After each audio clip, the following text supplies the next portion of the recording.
Hello ladies and gentlemen, we are entering 3.0 and therefore the Remembrance path coming. Remembrance is a very interesting path that is much like Nihility. You can get a support Remembrance or a DPS Remembrance. The role isn't really defined, but there is one thing in common, the memo sprites. With the various interactions and base mechanics of memo sprites, some characters fundamentally can benefit from them or give benefits to them. The opposite is also true, and we have characters that don't get anything from them or just have anti-synergy with them. For the theme of this video, we will call these characters that favorably interact with Remembrance as winners, while those that don't are losers. Do note that I'm not saying the winners will be the top meta, while the losers are unviable or bricked. It's merely in relation to their synergy to the new path, which at this point you still don't really need to interact with to get good results. We won't be including who benefits from a specific character, like let's say RMC with Herta. We will be only taking memo sprites fundamentally as a whole mechanic than just one kit. But anyway, let's get into it, right?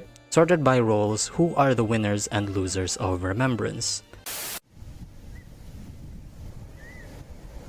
For sustains, you can expect some pretty decent changes. The presence of Remembrance characters means memo sprites. Memo sprites have their own HP bar, have individual buffs like shields, and can be targeted by attacks and healing. Remembrance characters can use skill to revive and heal on their memo sprite, and basic the entire time if not in danger. This means a better sustain can prevent less SP usage, and the opposite is also true. So, who wins and loses from this? Our first winner is Aventurine. With the presence of more characters through memo sprites, Aventurine gets more stacks to accelerate his follow-up if the enemy does an AoE. It isn't just a one-sided benefit though. Aventurine's shield application is AoE and based on his own defense. It's very likely memo sprites won't ever lose HP with Aventurine on the clock. And for now, he's looking to be the best sustained since he actually does benefit from more memo sprites instead of one-way supporting the path. Our second winner is Ling Sha. The fact that Remembrance doesn't spend as much SP makes Ling Sha a better skill spammer, and boy does she get a lot out of that skill. Her skill heals constantly for AoE, making your runs much safer, and an AoE cleanse on the bunny attack.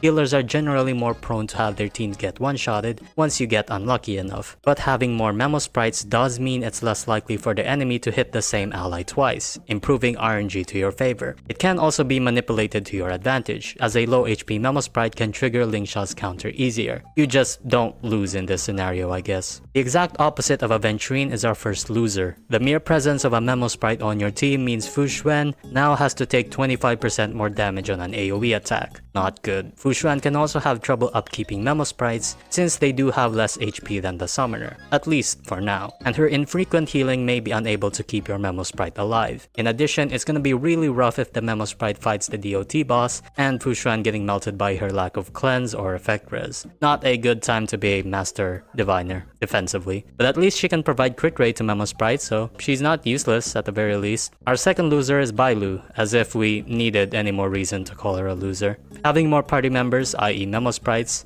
guess what? Makes her skill more random. Wow, that's pretty much it. I don't want to bully a child who is already having a hard time finding work in this current meta game, so let's just move on, okay? For supports, you get the most changes. Memo sprites have their own individual targeting and are not scaling on the summoner's stats once they enter battle. Single target buffs are going to mean you have to choose between buffing the memo sprite or the summoner, in which case you may be losing a hefty amount of damage or turns. Group applied buffs, however, get stronger for going around this and being able to interact with memo sprites, and having buffs and effects that benefit off more allies or attacks will often be meta with Remembrance. So who wins and loses from this? Obviously, the first winner is Sunday. He effectively is the only character that was meant to be a hypercarry support that actually favors memo sprites, because guess what? He buffs both memo sprites and the summoner, being the only single target buffer that could do that. As the only character that can spam action advances and double turn Remembrance with their memo sprites, Sunday is predictably going to be a significant performance increase to most Remembrance characters. There's a reason why people say you should have pulled for this guy if you wanted to play with the summon meta. Second winner is his sister, Robin. I wanted to talk to the person who thought it would be a really good idea to not only make Robin's enormous buffs work for memo sprites, but also also her ult action advance. These two things together would already make her a winner enough, because imagine having 3 Memo Sprites in the team. That's 6 attacks in one ultimate. But wait, there's more.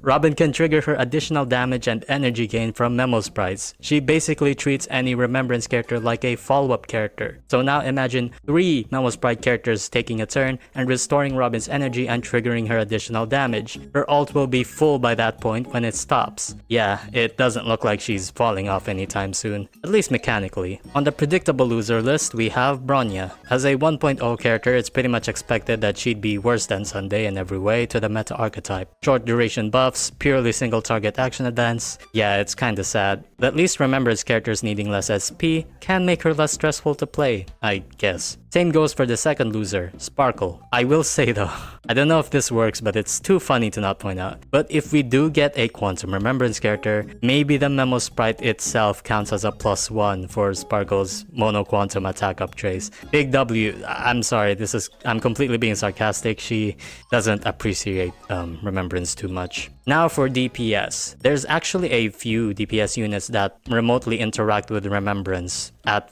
a fundamental level. For one thing, I suppose for destruction characters, having the Memo Sprite get their own aggro could mean harder counter setups, but you can also argue to use the Memo Sprite as a meat shield next to Yun Li, so you could run Sustainless. That would be fun. That is pretty minor though, so to get back into topic, the presence of Remembrance and Memo Sprites on its own can still influence some present and future characters. The first winners at a tie are Fei Xiao and Moza. Both of these units benefit from characters attacking a lot of times, and since Memo Sprites are their own characters basically, that also attack, it's a pretty good match. Do note that unless specified Memo Sprite attacks don't count as follow-up attacks, that's why I didn't put Topaz here. Sure, Remembrance is not as meta as Robin for follow-up attack, but at this point, nobody else really is. And who knows, maybe a Remembrance sustain can finally let Aventurine rest for a while, if that ever happens. Next is something that doesn't actually exist yet, party HP scaling. If there is a unit that scales off the total team HP, what could be the best way to buff that unit? HP percent buffs? No. Having more units with health bars, of course. Memo Sprites having their own HP bar can be a significant damage increase if a unit that does HP based damage like that comes along.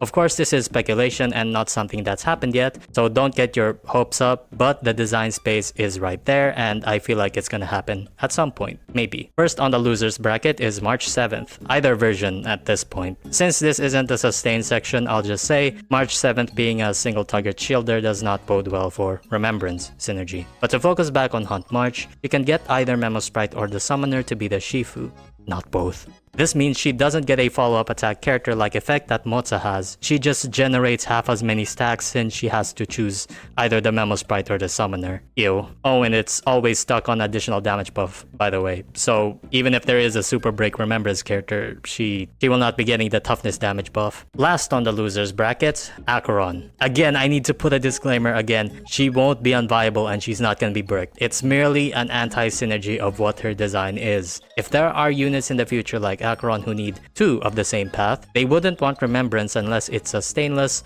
or unless the Acheron-like unit is a Remembrance emanator or a sustain emanator. Herta doesn't mind it because she only needs 1 erudition unit, but the 2 of the same path restriction for these types of characters and block them out of using Remembrance with 1 sustain teams. Again, emanators are balanced with that in mind and are probably gonna be broken still. They just don't work well with this new path and that's fine. They have their ways around it. So that's all the winners and losers categorized by their role in a team. I hope you guys like this genre of content, and if you want to see more of this stuff, just comment down below, like, share, subscribe, do the algorithm stuff, and I'll see you when 3.0 drops. I'm very excited. I'll see you there when I stream it. Bye bye.